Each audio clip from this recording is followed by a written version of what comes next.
Kumusta mga katunay na Pilipino? Ako si #WalkWithLan at welcome sa ating ilang mga minuto na paglalakbay sa mundo ng politika, drama at electricity bills. Ngayon, pag-usapan natin ang isang lalaking biglang naging sentro ng usapan, si Senator-elect Rodante Marcoleta. 6 na taon siyang naglaban, no, bilang congressman. Ngayon, senador na at pinag-uusapan bilang posibleng Senate President. Pero mga kaibigan, nang tanungin siya kung totoo ba ito, anong sagot niya? Is there any other question? Ay, parang blind date lang, no? Iniiwasan ang mainit na tanong. Ngayong gabi, aalamin natin ano ang nasa likod ng misteryosong sagot. Ano yan? Ano ang laban ni Marcoleta para sa mas murang kuryente at bakit nga ba siya biglang naging dark horse ng 20th Congress? Kaya't maghanda kayo ng kape, mga kaibigan, dahil ito ay magiging isang masayang biyahe. At bago natin simulan, i-hit nyo na ang like button, i-subscribe at i-ring ang notification bell. Kung gusto nyong suportahan ang ating content, magpadala rin ng super chat. Kahit piso, malaking tulong yan. Kung ikaw ay isang political junkie tulad ko, malamang narinig mo na ang pangalan ni Rodante Marcoleta. Pero sino nga ba siya? Si Marcoleta ay isang veterano ng politika, abogado, dating congressman ng One Sagip Party List at ngayon senador na, may 15.25 milyong boto. 6 na pwesto sa senatorial race, mga kaibigan, hindi biro yan ha. Pang-anim, no? Para yan sa isang independent candidate. Pero bago natin pag-usapan ang kanyang pag-iwas sa tanong tungkol sa Senate presidency, kilalanin muna natin ang lalaki sa likod ng balita. Si Marcoleta ay kilala sa kanyang underdog story, mula sa simpleng abogado hanggang sa pagiging boses ng marginalized sa Kongreso. Siya tipong politiko na parang laging may dalang resibo. Alam niyan, yung tipong may PowerPoint presentation kahit sa simpleng hearing. Noong 2019, si Marcoleta ang nanguna sa pagsisiyasat sa ABS-CBN franchise issue. Para sa ilan, siya ang kontrabida ng istorya, ang lalaking gustong isara ang isang media giant, pero para sa kanyang supporters, siya ang tagapagtanggol ng batas. Isang crusader laban sa mga malalaking korporasyon. Kaya naman, nang tumakbo siyang senador, biglang independent, maraming nagtaka, kaya ba niya? Pero mga kaibigan, 15 million ang nagsabi, kaya. Ang tanong, paano naging dark horse si Marcoleta? Simple lang, siya ang kandidatong hindi nangangako ng langit pero nagbibigay ng konkretong solusyon. Ang kanyang plataforma, transparency, accountability at murang kuryente. Pero teka, bago tayo magmalaki, tandaan natin, ang politika ay parang chess. Ang bawat galaw, kalkulado, kaya't ang kanyang pag-iwas sa tanong tungkol sa Senate presidency, hindi yan aksidente. Ano sa palagay niyo ha? Dark horse ba talaga si Marcoleta o may iba pang plano? I-comment niyo sa baba. At kung gusto niyo marinig ang susunod na bahagi, i-hit na yung like button at mag-super chat para suportahan ang ating show. Okay mga kaibigan pag-usapan natin ang elepante sa silid, ang pag-iwas ni Marcoleta sa tanong kung gusto niyang maging Senate President. Is there any other question? Sabi niya, di ba? Ay parang si Tito sa reunion na ayaw pag-usapan ang love life. Pero seryoso, bakit kaya ganito ang sagot niya? Sa politika, ang bawat salita o pag-iwas sa salita ay may kahulugan. Ang Senate presidency ay hindi basta posisyon. Ito ang pangatlo sa pinakamakapangyarihang pwesto sa gobyerno. Ang Senate President ang nagdidikta ng agenda ng Senado, nagbabalanse ng kapangyarihan, at madalas stepping stone sa mas mataas na ambisyon. Kaya't nang tanungin si Marcoleta, kung kanyang pag-iwas ay parang isang poker player na nagtatago ng ace. Pero teka tignan natin ang konteksto.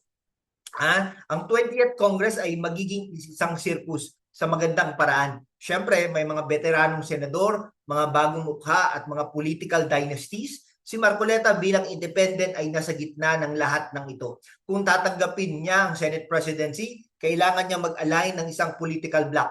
Pero ano ang problema? Ang kanyang independent brand ang nagdala sa kanya sa Senado. Kung pipili siya ng kampo, baka mawala ang kanyang appeal sa masa.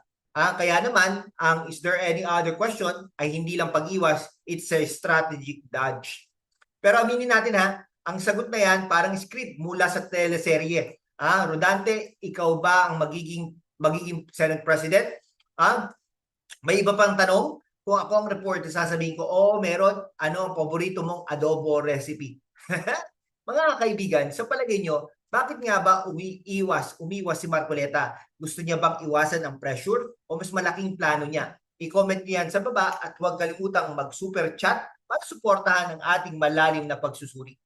Ngayon, pag-usapan natin ang pangako ni Marcoleta na mas malaki pa sa kanyang pag-iwas murang kuryente. Mga kaibigan, aminin natin, ang bill ng kuryente natin ay parang horror movie. Bawat buwan, natatakot tayo, buksan ang sobre. Kaya't nang sabihin ni Marcoleta na isusulong niya ang mas murang kuryente, parang nanalo siya ng jackpot sa puso ng mga Pilipino. Pero, posible ba talaga ito? Ang presyo ng kuryente sa Pilipinas ay kabilang sa pinakamahal sa Asia. Talaga namang ang electricity rates noong 2024, ang average ng presyo ng kuryente natin ay nasa 10 pesos to 12 pesos per kilowatt hour. Kung ikukumpara natin sa Singapore o Thailand, halos doble ang presyo natin. Bakit? Una ang ating energy mix. Masyado tayong umaasa sa imported coal at natural gas. Pangalawa, ang sistema ng privatization ng power sector. Ang mga distribution utilities tulad ng Meralco ay may control sa pricing. At pangatlo, ang mga taxes at regulatory fees na parang topping sa pizza, dagdag ng dagdag. Si Marcoleta ay nangako na babaguhin ito. Pero paano? Sabi niya, kailangan suriin ng Electric Power Industry Reform Act IPIRA ng 2001. Ang IPIRA ang nag-privatize ng power sector. Pero para sa marami, ito rin ang dahilan kung bakit mataas ang presyo ng kuryente. Si Marcoleta ay gustong magdagdag ng kompetisyon sa merkado at bawasan ang mga hindi kinakailangang bayarin. Pero teka mga kaibigan, alam niyo ba kung si Marcoleta ang magpapababa ng kuryente, baka siya pa rin ang magiging superhero ng mga nanay na laging nagtitipid sa aircon. Imagine, Captain Marcoleta, tagapagligtas ng electric bill. Talaga naman Pero seryoso, ang laban na ito ay hindi madali. Ang power sector ay parang isang higanteng octopus. Maraming galamay, at lahat sila ay may hawak na pera. Ang tanong, kaya ba ni Marcoleta na labanan ang mga malalaking players sa energy sector? Ang kanyang track record bilang congressman ay nagpapakita na hindi siya natatakot sa malalaking laban tulad ng ABS-CBN issue. Pero ang power sector ay mas komplikado. Kailangan niya ng suporta mula sa ibang senador, ng Kongreso at ng Malacanang. At higit sa lahat, kailangan niya ng publiko. Kung magtagumpay siya, baka siya pa maging People's Champion ng 20th Congress. Pero kung mabibigo, baka mas maraming Pilipino ang magpapakulo ng kanin sa kalan. Ano sa palagay niyo? Magagawa ba ni Marcoleta ang pangakong murang kuryente o isa na naman itong pangako ng politiko? I-comment niyo sa baba, i-like ang video at magpadala ng super chat para suportahan ang ating show.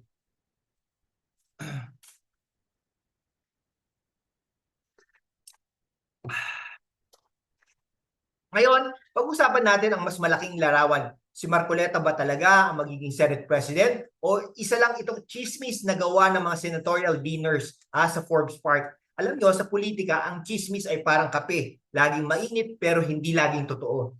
Ang 20th Congress ay magiging isang battleground ng mga ideya, interes at ambisyon.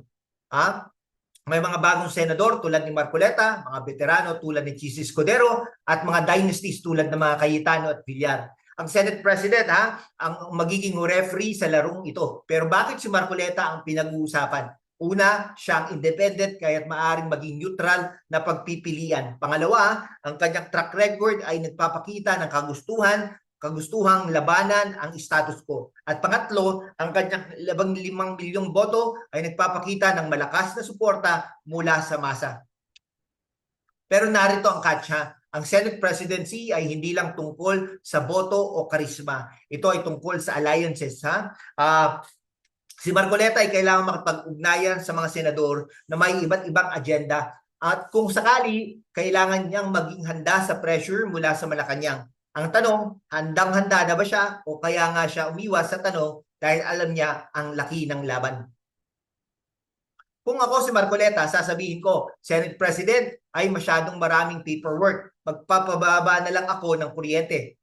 Pero seryoso, ang pag-iwas niya ay nagpapakita ng isang bagay. Si Marcoleta ay isang estratehista. At sa politika, ang mga estratehista ang laging may sorpresang inintayin natin. Mga kaibigan, si Rodante Marcoleta ay hindi lang isang senador. Siya ay isang simbolo ng pag-asa para sa mga gustong makakita ng pagbabago. Ang kanyang pag-iwas sa tanong tungkol sa Senate presidency ay maaaring isang dodge, pero ang kanyang pangako ng murang kuryente ay isang laban na kailangan nating bantayan. Sa 20th Congress, si Marcoleta ay maaaring maging dark horse o baka naman siya magiging game changer. Kaya't mga katunay na Pilipino, ano ang inyong palagay? Si Marcoleta ba ang susunod na Senate President? Magagawa ba niya ang murang kuryente? O isa na naman ba itong political drama? I-comment nyo yan sa baba. I-like ang video at huwag kalimutang mag-subscribe. Ha? Kung gusto nyo suportahan ng ating show, magpadala rin ng super chat. Kahit piso, malaking tulong yan. Salamat sa inyong panonood ha. Hanggang susunod na episode ha. Susunod na episode. Magandang gabi, Pilipinas.